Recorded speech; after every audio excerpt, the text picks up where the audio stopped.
Hello, boys and girls, ladies and gentlemen, children of all ages. This is an extra special edition of Coffee, Tea, You and Me. For those of you who know me, who've been hanging out with me, you realize that this is something that I've been doing for the last 20 years. I started out doing Coffee, Tea, You and Me in my local coffee shop, and I would meet entrepreneurs and business leaders, and we would come together every Friday around 3 o'clock, and we would share information back and forth and talk to one another. And I did it because as a person who's about service to the community and working hard to uplift the community, I found myself sitting on several boards, for profit and nonprofit, and everybody wanted to get in front of me. Everybody wanted to talk to me. Everybody wanted to take some of my time. And I realized I don't have a lot of time to give. But if I told everyone, just meet me here for coffee every Friday at the local Panera Bread from 3 to 5. I'll answer any questions that you have about anything I'm doing, anything you want to know, anything you want to plug in. I'll plug it in. I won't hold anything back. I won't try to do anything else. All this is all about an opportunity to serve you. And I got the bug. I really caught fire for helping small women-owned, minority-owned businesses find a way to get a foothold into the community and to create magic. And today's program is a special program because if you know that today is the fourth day of Kwanzaa, and on this day, typically what we celebrate is what we call Ujamaa. Ujamaa is a Kiswahili word that really stands for cooperative economics. And when you put those two words together, cooperative and economics, what we're really talking about is making sure that everything we possibly can do within the community is to find ways to work together to accomplish and establish whatever it is we're trying to establish, and to work together to share the rewards of that accomplishment. So that means my business is not just my business. My business belongs to the community that I exist in. It belongs to the family that I exist in. And everybody has a stakeholder responsibility toward that business, whether they're working in the business, whether they're giving me advice, whether they're an investor in the business, or maybe somehow they're related to some concept or quality that I've shared within the business. It's all a part of their neighborhood. It's all a part of their community. And so therefore, their opportunity is to engage with me to do what they can to make it better. And in doing so, I owe them the spoils. I owe them a share of the returns from what we need to do, and vice versa for their business. So, if you know me, you know that I believe everybody's an entrepreneur. I don't care whether you work for somebody or you're selling a product for somebody or you're working in collaboration with somebody else. Everybody is basically hiring their service out, trying to figure out a way to take their talent, their gifts, and get a return for those talents and gifts. It's unfortunate, however, the larger or the organization is that you tend to work for, the less of that pie you get to take home, because there's other people that have to share with that pie and get some of that return and all that kind of stuff. And so I love small businesses. I love community-born and community-based businesses because that's what they're all about. They're all about finding the opportunity to reach out and reach everyone, basically employ people, making sure the economy is strong in the area, and collaborating and working with others, because literally what small businesses know that other businesses don't seem to know is that you cannot do it by yourself. You have to work with others. But if you haven't figured it out, if you have a small business, if you haven't figured that out, you will figure that out really shortly, that it's impossible to build your own website, do your own accounting, do your own legal work, make sure all your marketing strategies are perfect all the time, make sure the fulfillment, the client fulfillment, the sales, and everything is accounted for properly all the time. It is literally impossible for one person to wear the 10,000 different hats that you have to wear in order to be a successful entrepreneur. So what you have to learn is how to develop an interdependent relationships with other people. And we're going to talk all about that today. In fact, today we're going to talk about Ujamaa and how Ujamaa works as a principle within Kwanzaa. How does the collective and a cooperative economic strategy really work? And when you leave here today, you're going to learn a little bit more about how to improve your social and emotional health and the health and that of everyone around you. You're going to learn a little bit more about how to consider and how to leverage multiple levels of talent inside yourself and with others. You're going to be able to create systems that give them that safety, that emotional energy that needs to happen in order to move the whole community forward. We're going to develop some strong and supportive relationship-based understandings that will come out of sharing and learning and showing admiration. We're going to create some meaningful partnership agreements. I'll teach you how to identify somebody who should be a great partner for you, who might be able to help you create a foundational support for whatever you want to grow in your business, help you really tremendously create your calling and an understanding of how you might impact the environment. And then we're going to do some things that will help you provide the support that you should be providing to your future teammates and proteges. And we're going to do a lot more. So I hope you're in. I hope you're engaged. I hope you're excited. We've got a lot to share, a lot to talk about. In fact, today I have a super special guest that I am so excited that I'm going to bring to the table for you guys.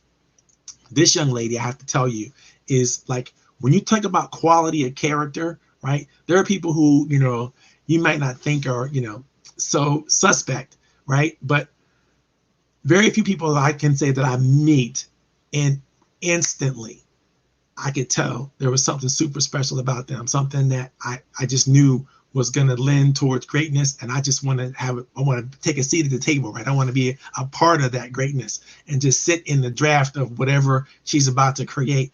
And then I got a chance to talk to Anjali just yesterday. And earlier today, we were talking and we were talking about some of the shared values and some of the shared principles we have. And she's just a person that, I thought is like, the Bible says there's a term called equally yoked. When you find somebody who's of a kindred spirit, somebody who you think thinks like you or talks like you, has the same kind of energy you bring to the table, she is a rock star. If you think I'm a high energy person, wait until you meet Anjali. She's super high energy. She's super smart, super strategist, and she's got a gift of just being just a wonderful human being, which I'm so glad to bring in front of you. She's going to be sharing the panel and discussion with me today, and I'm going to let her introduce herself to you, and I'm going to post some information on how you can get in contact with her and all that kind of stuff, and we'll start off with that. Anjali, welcome to the show. Thank you so much for coming and being part of this. Hi. Oh my gosh, Marvin, can I record that and play that every single morning when I wake up? Or that intro was just beautiful. Thank you so much. Well, I feel the same way meeting you. It was wonderful. It was so nice. I'm so honored to be in your space and to learn from you. And I've learned already so much.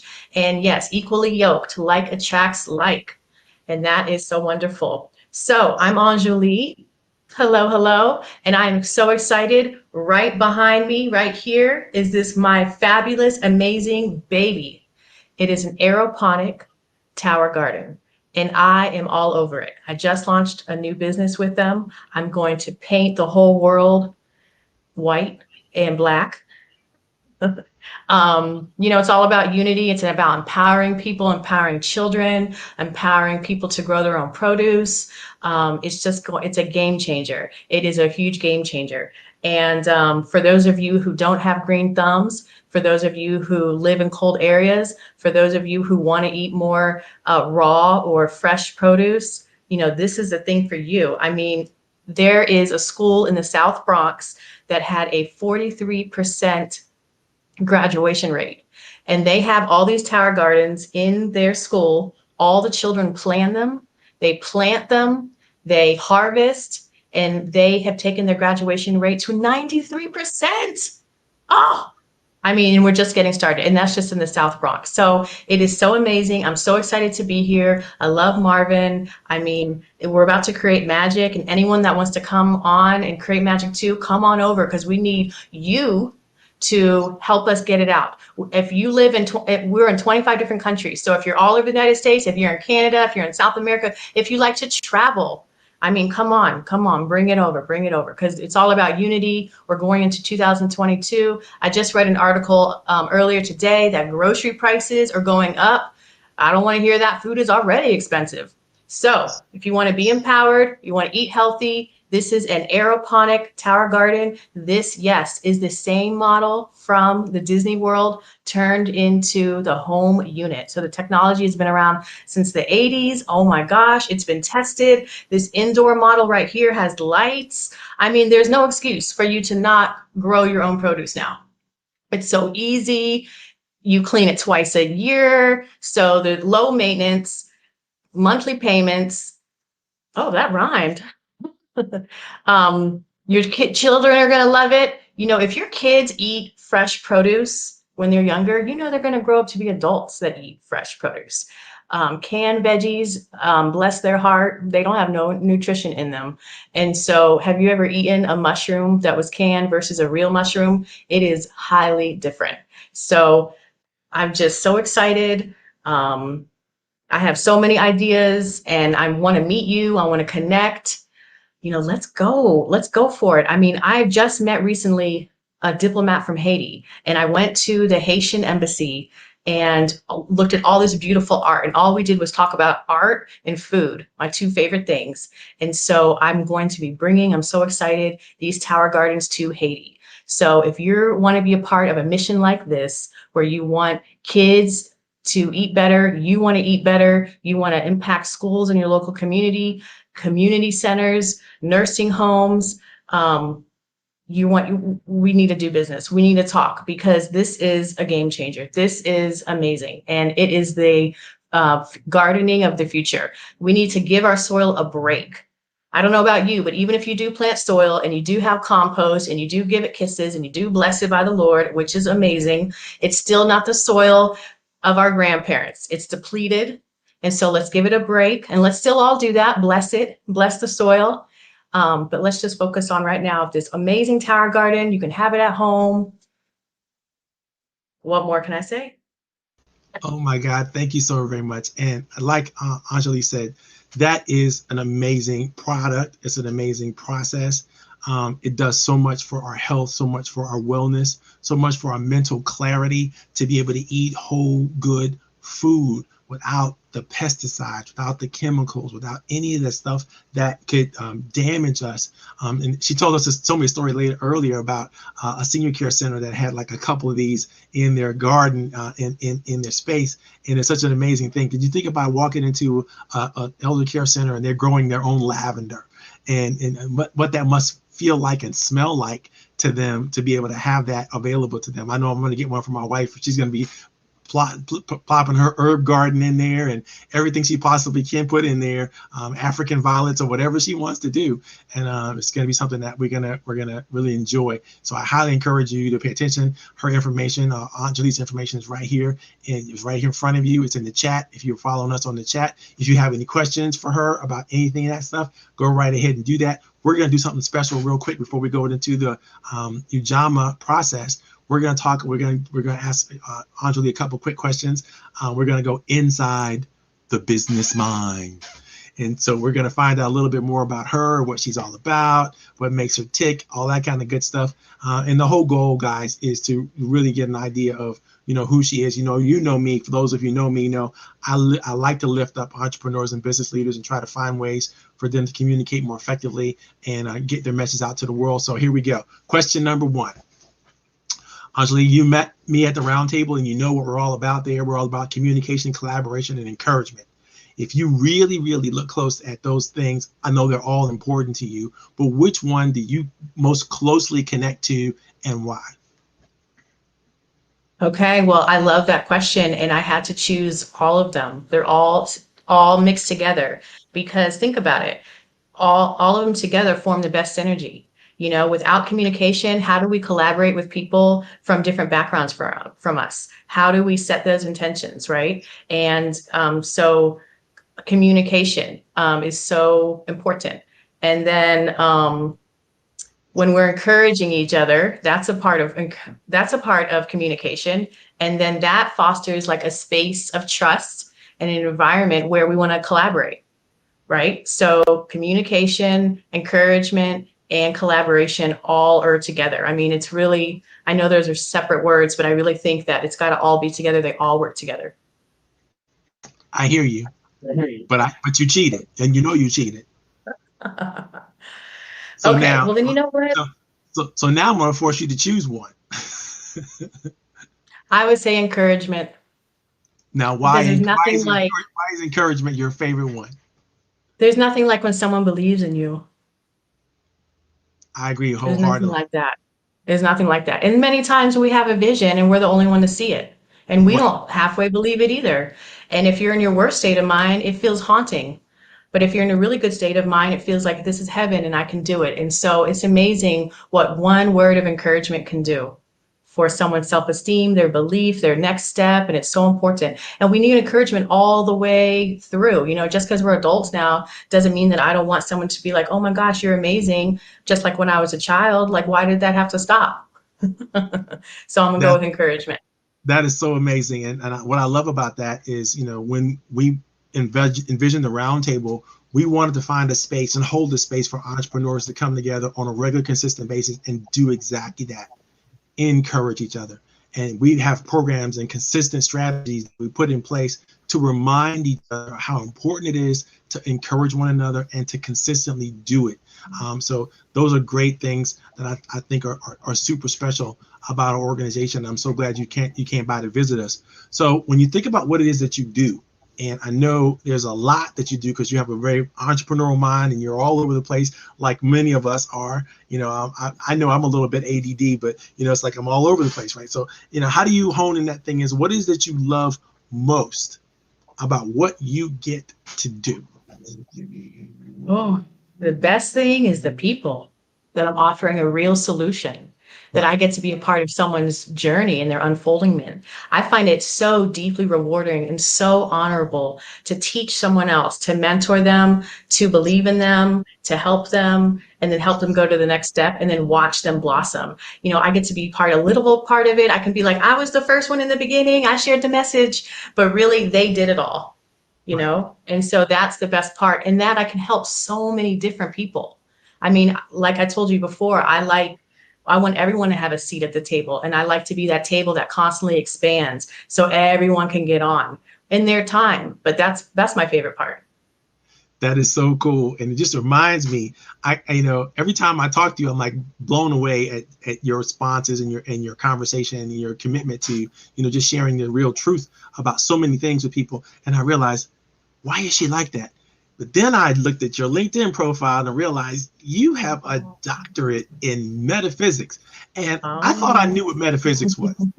I really didn't. I Hmm. really thought I knew what it was, but I have to be honest, I had no clue what it was. So I had to look it up. So I looked it up and I thought, oh my God, this is everything that's not science.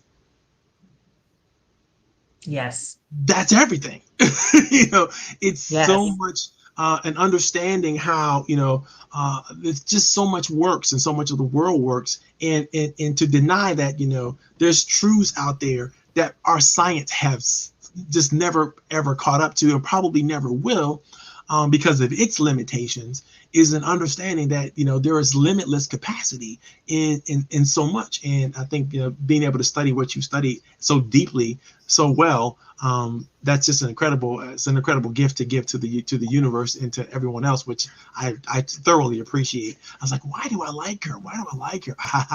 Big brain, that's why I like her.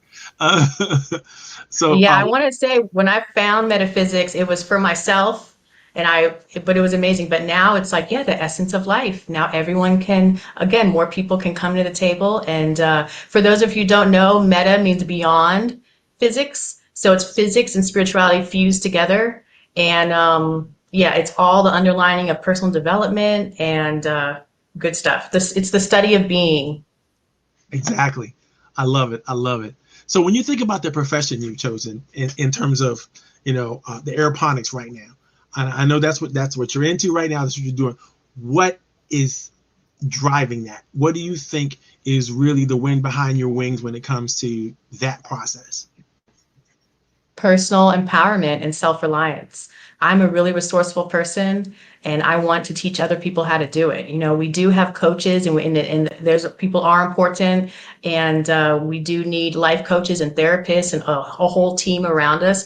But there's also nothing like when you have a couple personal skills and food. Food is the gateway to health. You know, eating really well. If you want to concentrate, your stomach can't be growling.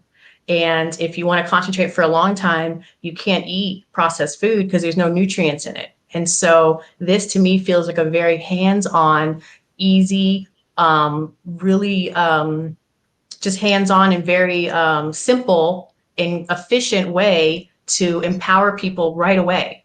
You know, it's not like this long thing I have to do, this long 10-year plan or 5-year plan. It's right away. It's a concept that everyone already knows about, right? Who has heard about fruits and veggies in the whole world?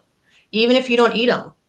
Right. So I'm not like sharing a new concept to someone that they don't know what it is. Everyone understands what it is. And even the most unhealthiest person knows they need to eat more fruits and veggies.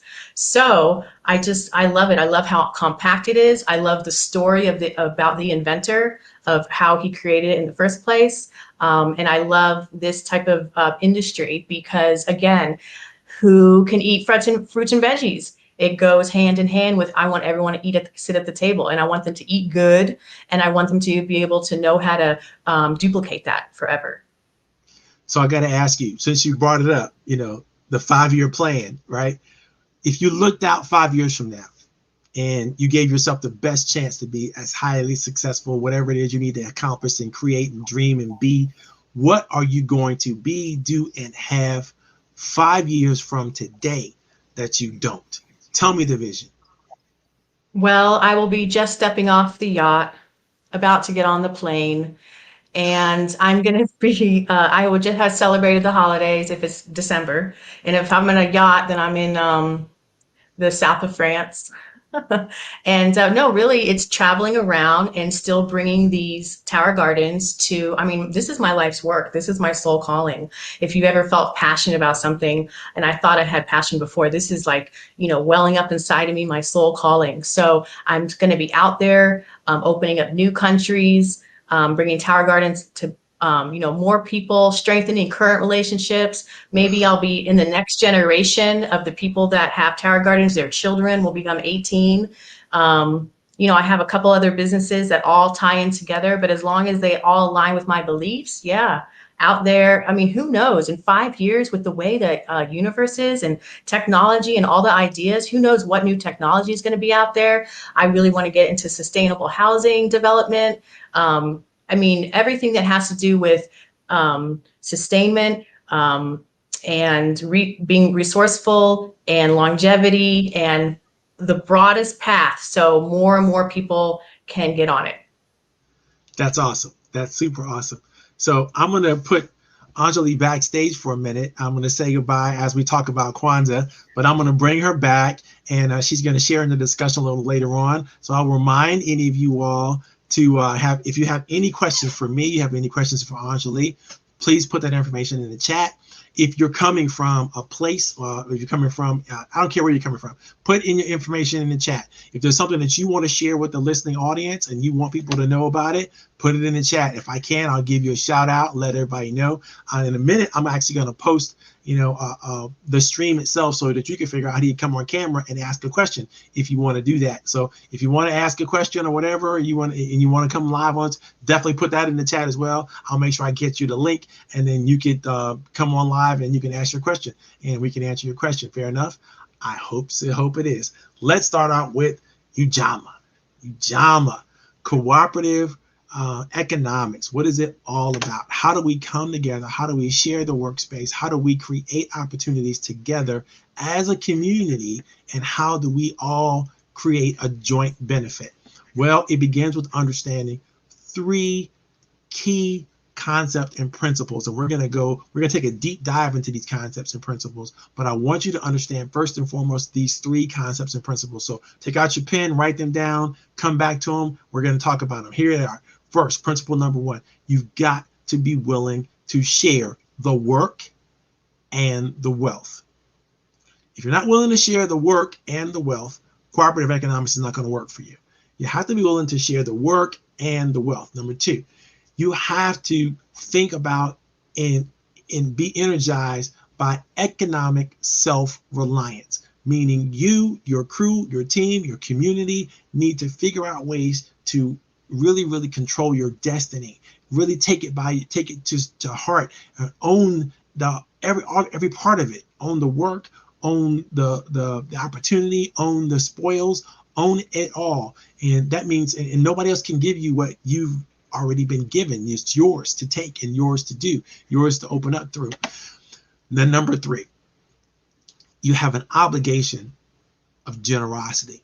This is not something that you have a choice to be or do or think through. If you're going to embrace this whole concept of collective work and responsibility, if you're going to embrace this whole concept of cooperative economics and all the other 7 principles of Kwanzaa, then you realize it is your obligation to be generous to those who have needs that can be fulfilled by what you do, how you are, what you present to the universe, right?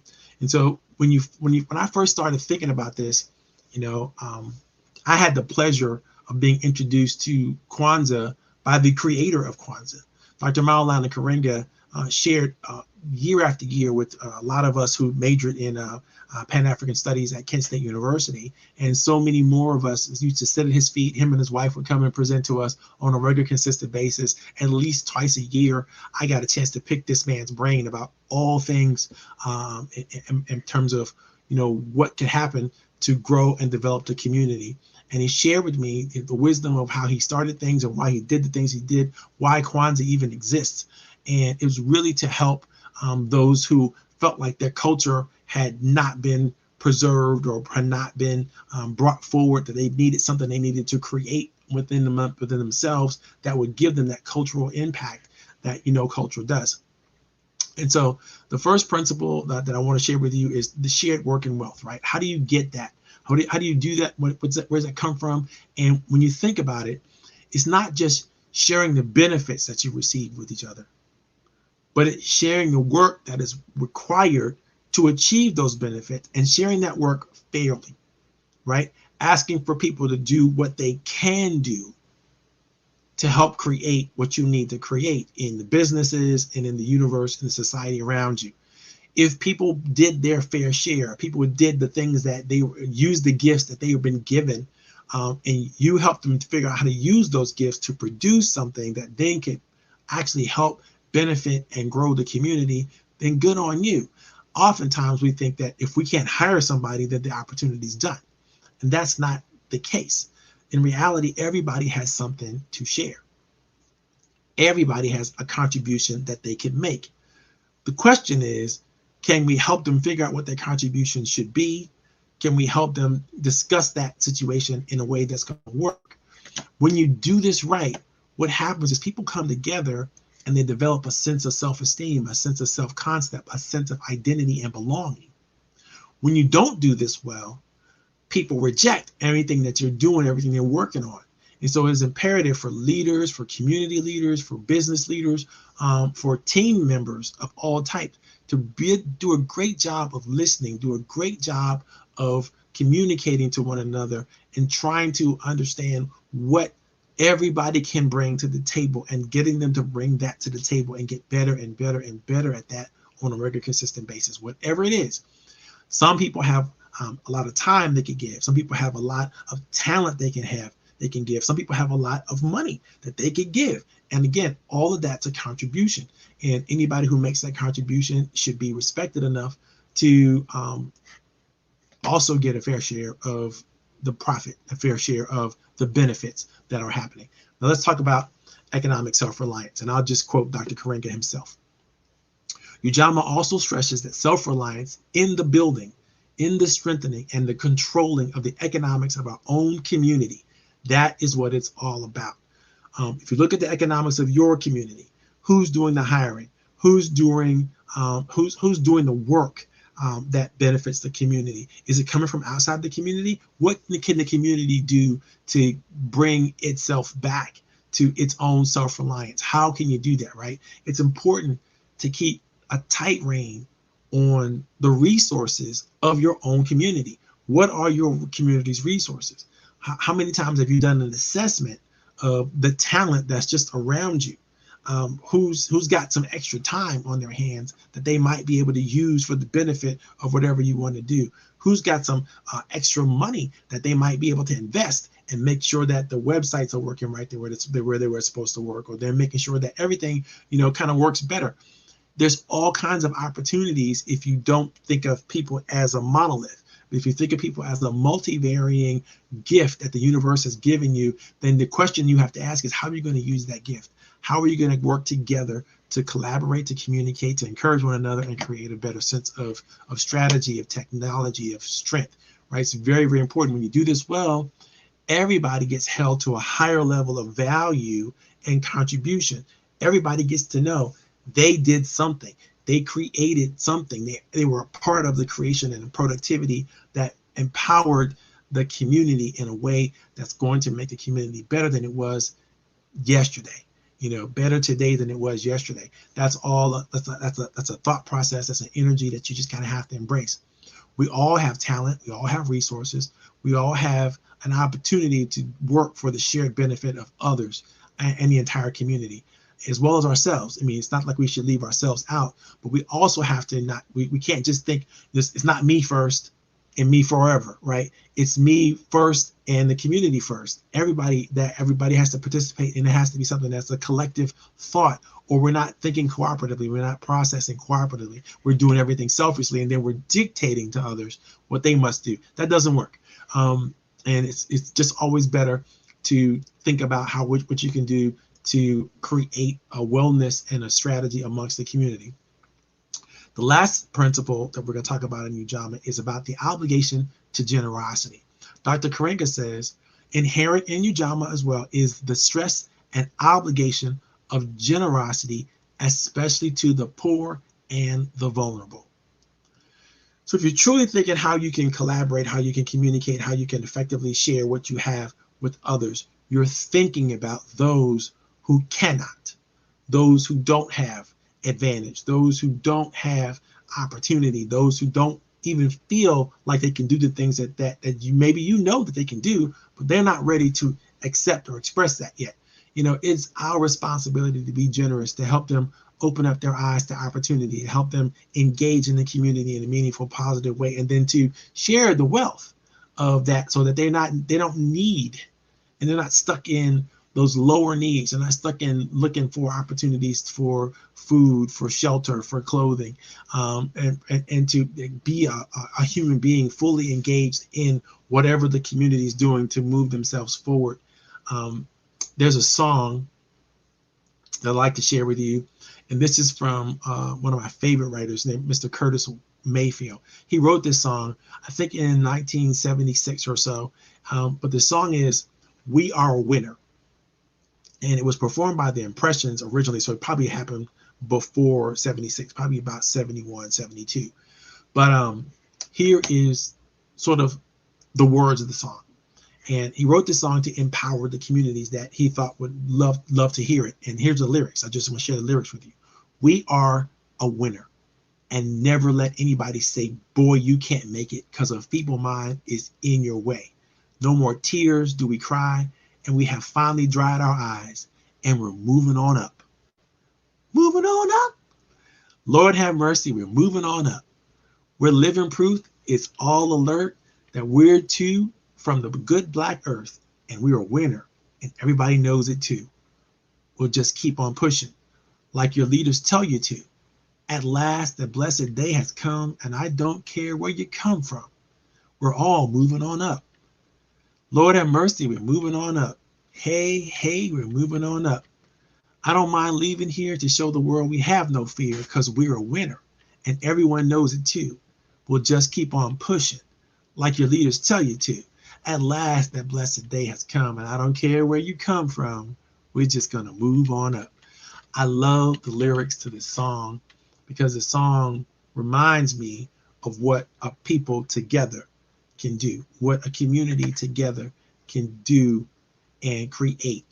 Now, there are so many thoughts about what economics is and what economics could be and how we all can work together. And usually when we think about net economics, we hear all kinds of words like net income and revenue and money saved and net cash flow and return on investment, consumer and producer surplus measures, right? All these terms, these are financial terms. But economics is so much more than just the financials. Economics affects everything that we do. It affects our social wellness and well-being. It affects our political process and strategy. And we have to know that wherever people work, wherever people make produce something, goods and services that they are needed in the community, that's a part of the economic wisdom that we all have to be willing to embrace and share with one another.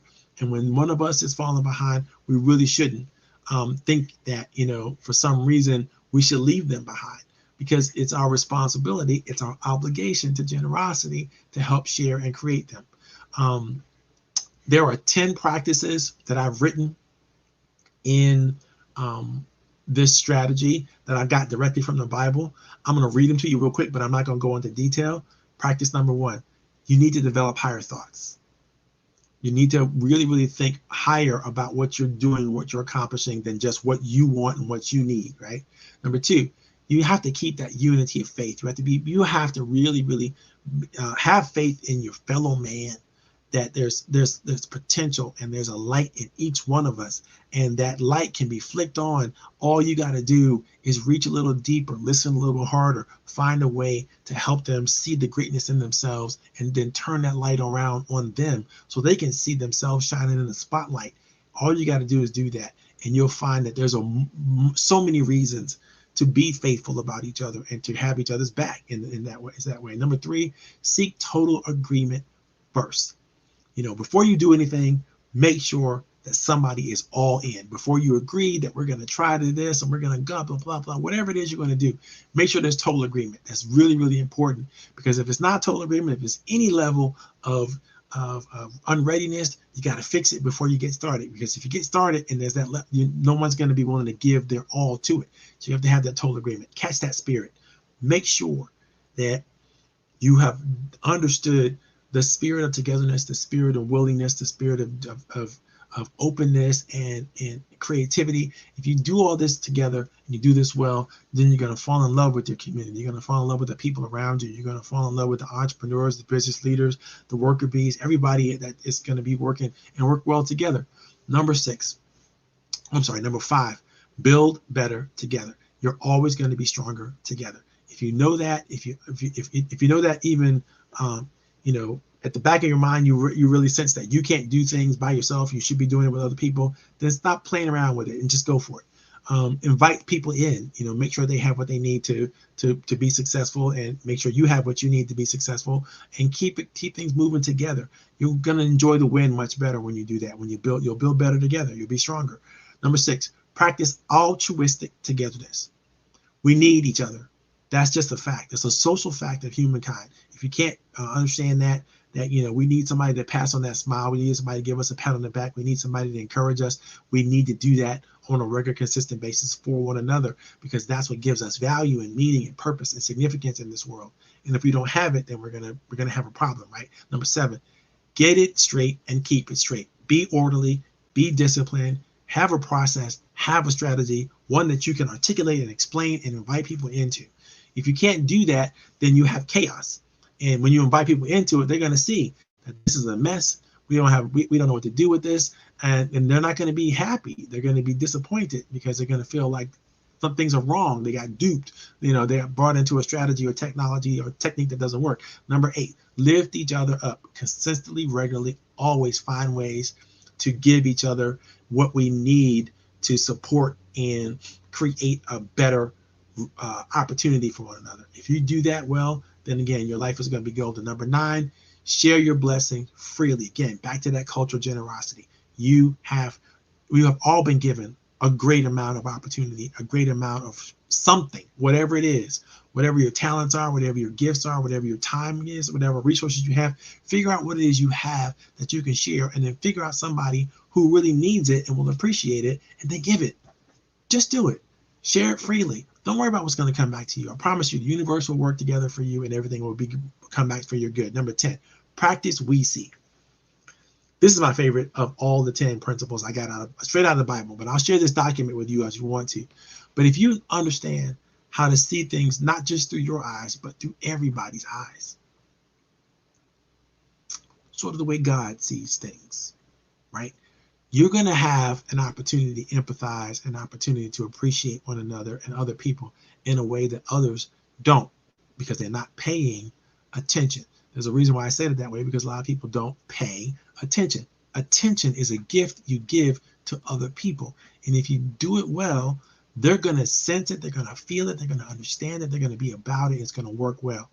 Other ideas that I got from studying this, from studying Ujamaa concepts and principles, is I call them the 7 great lessons of Ujamaa. Got these from some of the best thinkers that are out there. When you think about it, there's 7 key practices, right? Keep the faith. Number 1, you have to be strong in keeping the faith that people are people and people are great. People have amazing opportunities, even if they don't know it yet. But your job is to look inside and see that gift that God has put there inside every person, and see if you can't find it, and keep the faith that is there. Even if you can't find it, even if you have to look a little deeper, do that.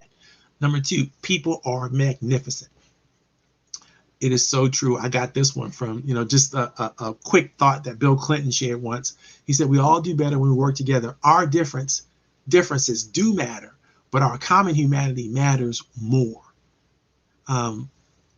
That's a quote from him. And that let me understand that, inside of every human being is something magnificent, something great, something phenomenal.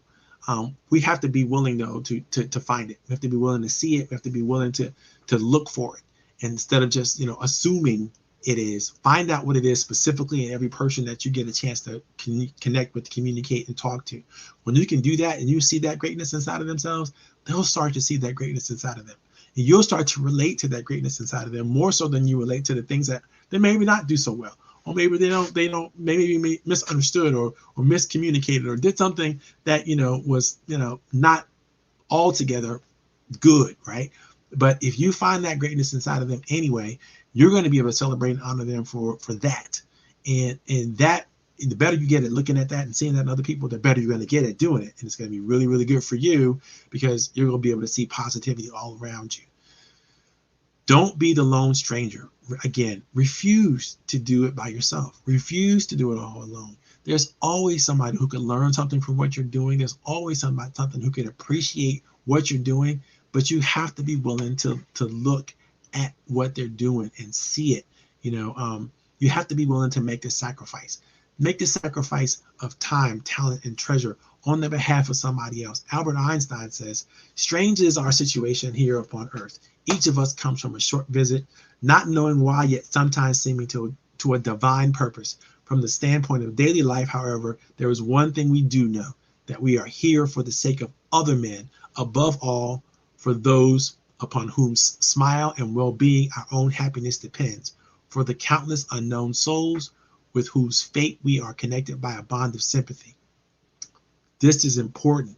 We all are important, and we all need others to help try to make the sacrifice that they need to make to bring a contribution to our world that is going to make a difference. It's going to matter.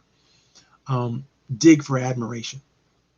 What I mean by that is not dig to be admired. Dig to admire others. Do what you need to do to reduce the noise around you. Find the private moment. Get together. Have a heart-to-heart, soul-to-soul chat with people. Learn to really help them, again, see the greatness in themselves and inoculate themselves against the virus of hate and division that happens in our world, because love is basically the greatest gift we can share with one another. But we can't share one another if we don't take the time to know one another. We don't take the time to engage and be involved and do the things we need to do to create the kind of community we want to create. And it requires us to really, really dig deep. The best drama is no drama. In my experience, literally, when feelings of opposition or rivalry show up, it's usually because somebody's not giving each other the space to grow. Somebody's not giving someone else the space they need to experience, to express, and to grow. And so therefore that person is feeling shut out, angered, frustrated, and that person rebels, and that person, comes up with an argument, or they try to come up with a way to matter in a situation. And when that really is up to everyone to make sure that we all matter. And when we do that, guess what? There's no drama. And it's the best drama because there's no drama. There's no pain, there's no suffering, there's no anguish that we bring to the table because of a missed opportunity to just bless one another and keep the party going, right? It's very, very important. Practice, practice, practice what I call endless contribution. Always make sure that whenever you get the chance to share the joy of each other with one another, do so. I created a process we use in the roundtable called the RAP approach. The RAP approach stands for respect, affection, and praise.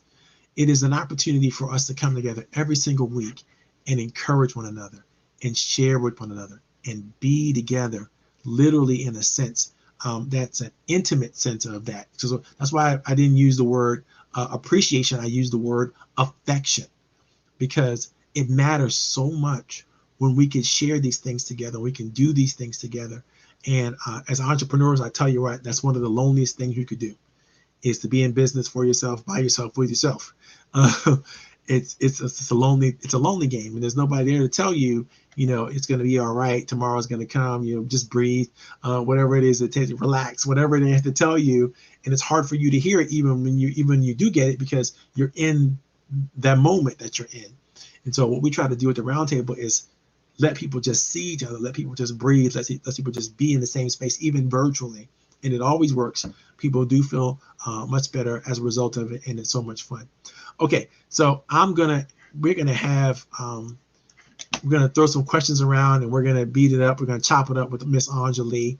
Anjali, what did you think about any of the things we talked about and chatted with any of the groups? I'm gonna let you take the stage for a second. Wow, well, that was so amazing. I just love all that wisdom. I wrote everything down. I would absolutely like that document. I'm adding it to my inspiration wall.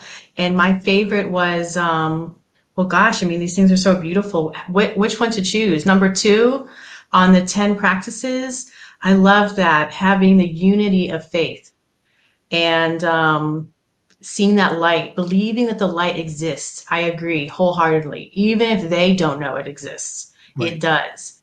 And if you start off right off the bat with trying to see everyone's perspective coming from God, from that whole point of view, that we are all brothers and sisters, every one of us, even the ones we think that completely are not in our belief system at all, they are there too. And we make a decision in the beginning that we are going to build better together. We are going to seek total agreement first. And that, what we give out, of course, we receive. And it's not about necessarily the monetary value, it's your intention behind it. And that, we all are here to reveal heaven in the way we're supposed to reveal it. And so I love that you already believe these things.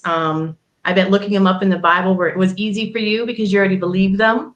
And when you talk about it, it's like the light is coming, just pouring out of your face like a beautiful stained glass window. And that's how we all are, many times we're all this beautiful stained glass window, a piece of art. And the only way that we're going to be able to help them turn their light on is with our own example first, inspiring them, encouraging them, believing in them, and going deeper. Now, Maya Angelou does have that quote that when people, I'm going to mess it up, when people show you who they are, believe them in the first place. Now, I believe that to a point, but I want to be like, maybe not, because I still want to show them kindness because maybe no one had ever been kind to them before. Right. Maybe they're a product of their environment and no one ever showed them something different. And I think that's what wisdom is like knowing who that is, what they're showing, but what you can see that vision, you can see that light in front of them or inside of them, and that we want them to bring it out because, we're all in relationship with each other. And so everyone out here is supposed to be out here revealing their gifts, revealing heaven. And we've all called each other on a subconscious level, on a metaphysical level. God has called us all to be in relationship with each other. And so that's why we all matter. And so even that person right there, even the one that's really dark, he might be depressed. He could be super racist. He could be super fearful. All of that is fear. He can't remember who he is. And why not be a lamppost on someone else's path, guiding them home? So it's all beautiful. I'm so glad you liked it. I knew you would. You know, and Yes. there's a lot to it. I'm gonna post the document and share with everybody over the next couple of days. But I think that, you know, the research, the resource guide is there, all the materials there, everywhere it came from, so everybody can see all the quotes and all the Bible lessons and every link to every website that brought all that together. But what's most important to me is that people understand that cooperative economics is really a we thing. It's really the responsibility of all of us to work together and to share what we get from that work. And sometimes what we get from the work is not just a product that we can then sell or market or use or whatever. Sometimes what we get from the work is that opportunity again to see each other. You know, it's like we're working together, working alongside of each other, and we're reviewing materials or whatever that is, ideas and concepts, but we're getting to see something in each other that we couldn't see outside of the work. Yes. Amen. You know, and so I think if we focus on what can we do together, you know, which is why collaboration is one of the biggest keys of the roundtable, because we force each other to ask the question, what is it that we can do together? Not what you're doing, not what I'm doing, but what can we do together? And when we do that together, it doesn't take away from what we're doing. In fact, it makes us stronger in what we're doing. But I think that we have to have that mindset, and we have to have that ability to inspire that in others, because that's how we create a safety. You know, we're going to work together. We're going to create something together. We're going to get stronger together. And at the end of this, we're all going to be better. And if we can focus on that, do the work, trust each other along the way, then I think, you know, there is nothing but opportunity. There's nothing. The sky's the limit. The problem is when people start to get selfish and they start to go, well, what's in it for me? And what's in it is not what's in it for you. It's what's in it for we. You know, and if you think about what's in it for we, then everything is in it for you. Yes. You know, Yes. because again, we're stronger together.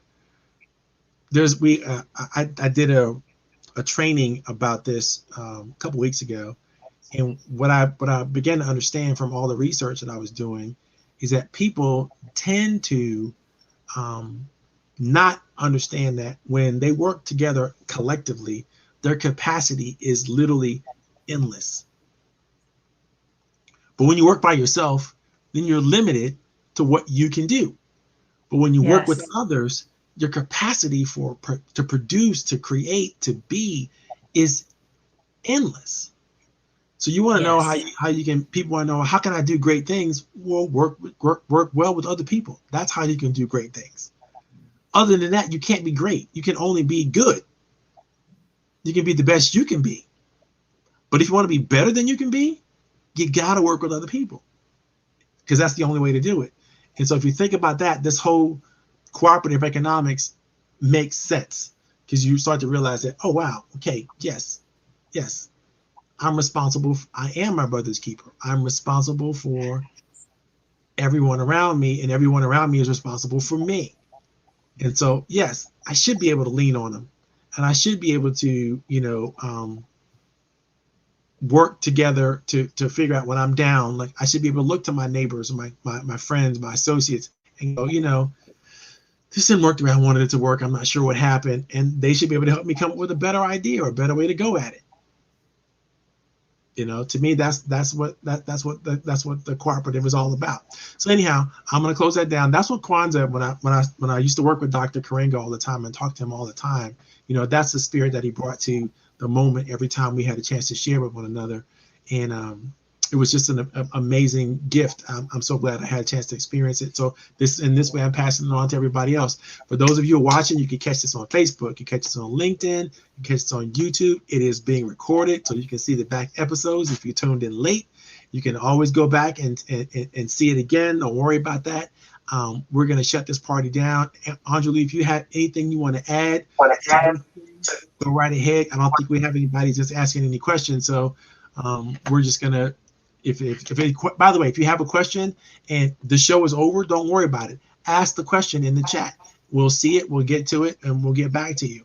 And if you want to know, again, Anjali's contact information is right here. So if you want to find out how to get in touch with her, you got to have one of those hydroponic plant holder thingies she's got there. You got to have it. You got to have it. So go ahead and get it. And that's how you contact her, and she'll make sure she'll hook you up. All right, especially for your schools and your churches and your environments that you have, lots of people in. It's a lovely, lovely thing to see, lovely thing to experience for everybody. And there's no reason why you can't have it. It's affordable. It's easy to get to. So don't be crazy. Do what you're supposed to do. You know what you're supposed to do, people. Come on, get to it. All right. Other than that, we're gonna close the party down. Any last words, Anjali?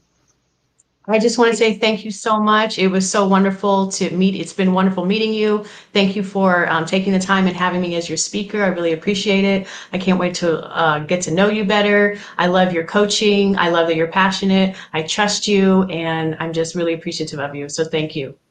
Thank you so much. Thank you so much. And the same, really, really. Like you said, like I said earlier, there's a kindred spirit in you that I know that, we're going to do some great things together. I don't know what, but it's going to be great. All right. So I'm going to put you backstage. Amen. And then I'm going to close this show out. Okay, ladies and gentlemen, that was our special Kwanzaa edition of Coffee, Tea, You and Me. I hope you had a good time. I know I did. We mixed up a couple of little things in there. We did a little interview for Miss Anjali. She's going to be one of the newest members of the Roundtable. If you're interested in the Roundtable, you're interested in coming on board, finding out more, feel free to hit me up, see me on LinkedIn, catch me on the information that's scrolling across. You can text me anytime. I'll be more than happy to answer questions for you. It's a great organization. It's a great strategy, great technique, great people. More importantly, and where great people exist, amazing opportunities exist as well. So I look forward to talking to you. Look forward to seeing you. Had a great time. We're going to be ending the broadcast, and bye, y'all.